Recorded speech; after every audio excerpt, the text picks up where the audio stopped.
Bienvenue sur ordimer.com. Dans cette troisième partie sur l'utilisation des dossiers dans Windows 10, nous allons apprendre à bien gérer les bibliothèques. Alors pour cela, j'ouvre mon explorateur et je vais directement dans le bas du volet de navigation et je trouve mes bibliothèques qui sont ici. Alors la première chose qu'il faut savoir, il est possible que la présence des bibliothèques n'apparaisse pas dans le volet de navigation.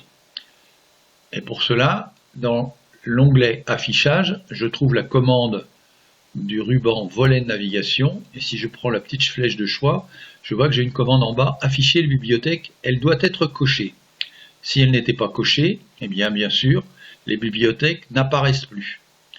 Donc, cochons cette commande et mes bibliothèques apparaissent normalement.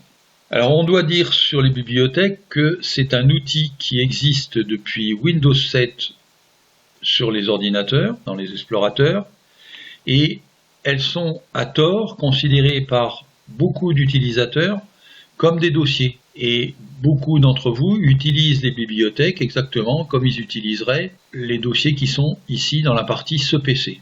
Et il y a une certaine incompréhension qui est liée au fait que les bibliothèques sont au nombre de 4 à l'origine, documents, images, musique et vidéo, exactement de la même façon que les dossiers sont au départ documents, images, musique et vidéo. Et les bibliothèques contiennent toutes au départ un dossier qui porte rigoureusement le même nom. Document, dossier dans la bibliothèque documents, le dossier image dans la bibliothèque images, etc., etc. Il faut dire que la différence entre les bibliothèques et les dossiers, c'est que le dossier est un espace réel de stockage des dossiers et fichiers, c'est-à-dire de toutes nos données sur l'ordinateur, alors que les bibliothèques ne sont que des affichages virtuels pour présenter les dossiers que l'on utilise. Et c'est simplement les dossiers que l'on veut bien mettre dans telle ou telle bibliothèque qui vont apparaître. Elles ne contiennent rien.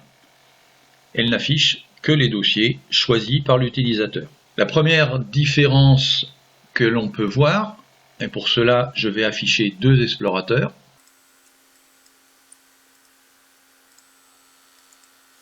Sur la première, je vais aller dans Bibliothèque et sur l'autre, je vais aller sur le stockage des dossiers, ce PC. Et on voit que lorsque je sélectionne les bibliothèques, les icônes des bibliothèques sont ici, alors que les icônes des documents sont là et ne se ressemblent absolument pas. C'est bien deux espaces différents. L'autre différence, c'est que lorsqu'on veut rajouter un dossier, quand on agit dans ce secteur-là, eh bien je vais par la commande Nouveau dossier qui est ici dans l'explorateur pour rajouter un dossier ou un sous-dossier. Alors que dans la bibliothèque, on inclut un dossier dans la bibliothèque. Et nous allons voir dans un premier exercice comment ajouter un dossier à la bibliothèque. Par exemple, ma bibliothèque documents comprend actuellement deux dossiers, documents et documents H. Eh bien, si je vais dans le dossier documents et que je veux par exemple rajouter mes contacts dans la bibliothèque documents, je fais un clic droit sur ce dossier et je fais inclure dans la bibliothèque documents. Et immédiatement, je vois que le dossier contact est rajouté. Remettons nos deux explorateurs.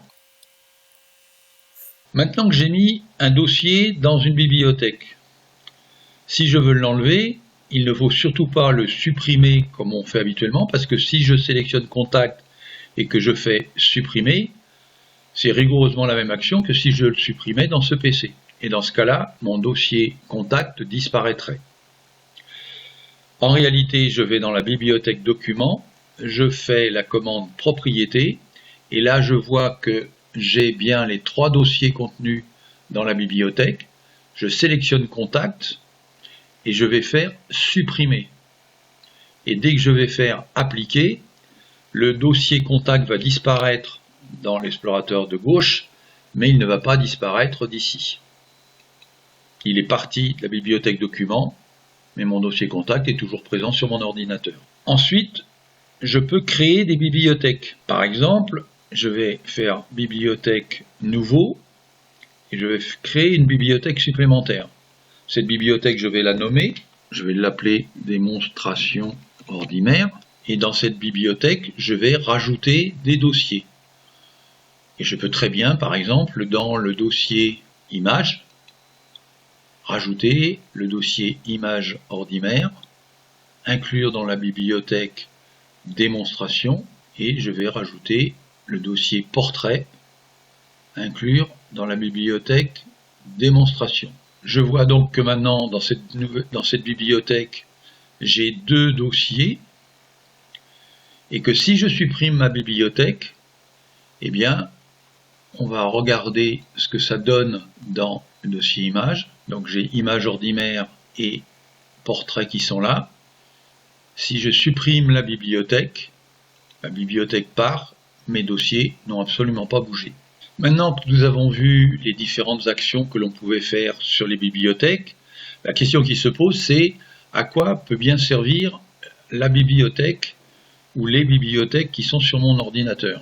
Eh bien, le premier exemple qui vient à l'esprit, c'est que la bibliothèque me permet de regrouper dans un espace virtuel qui est ici, des dossiers qui sont répartis dans plusieurs endroits. Par exemple, je me rends compte que dans Documents, j'ai des documents qui concernent le club ordinaire. Je constate que dans Images, j'ai des images qui concernent ordinaire et que dans Vidéos, j'ai des vidéos qui concernent également le club ordinaire. Ce qui veut dire que lorsque j'utilise que les dossiers, si je veux travailler pour le club, je suis obligé de passer d'un dossier à un autre. Eh bien, je vais dans ce cas-là me créer une nouvelle bibliothèque que je vais baptiser ordinaire. Ensuite, depuis le dossier document, je vais prendre le document ordinaire par un clic droit, je vais l'inclure dans la bibliothèque ordinaire. Je vais aller dans les images et je vais inclure par un clic droit les images d'ordinaire dans la bibliothèque. Idem pour la vidéo. Et je vois que maintenant dans ma bibliothèque ordinaire, j'ai regroupé dans un seul et même espace tous les éléments, images, documents, vidéos qui concernaient le club informatique.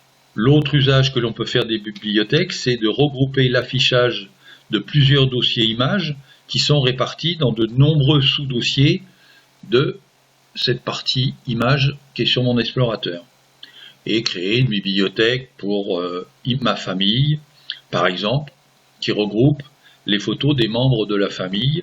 Encore un autre exemple, c'est que je peux très bien utiliser la bibliothèque comme espace provisoire de travail. Je dois faire un exposé qui va m'obliger à utiliser des documents, des images, des vidéos, de la musique qui sont répartis dans différents dossiers. Eh bien, je vais me créer une bibliothèque présentation dans laquelle je vais regrouper tous ces dossiers qui me donneront un accès beaucoup plus rapide et beaucoup plus facile dans la bibliothèque concernée. Enfin, pour terminer sur les bibliothèques, rien n'interdit de renommer les bibliothèques. Par exemple, document, je peux très bien, par un clic droit, choisir de renommer et de lui donner un autre nom, beaucoup plus significatif, Bibli document. Ça ne change absolument rien à son contenu, mais par contre, je n'aurai plus de confusion dans son usage entre ce qui est la bibliothèque et ce qui est le dossier. Nous avons appris à gérer les bibliothèques de manière à bien les utiliser et je vous dis à bientôt pour d'autres tutoriels sur ordinaire.com.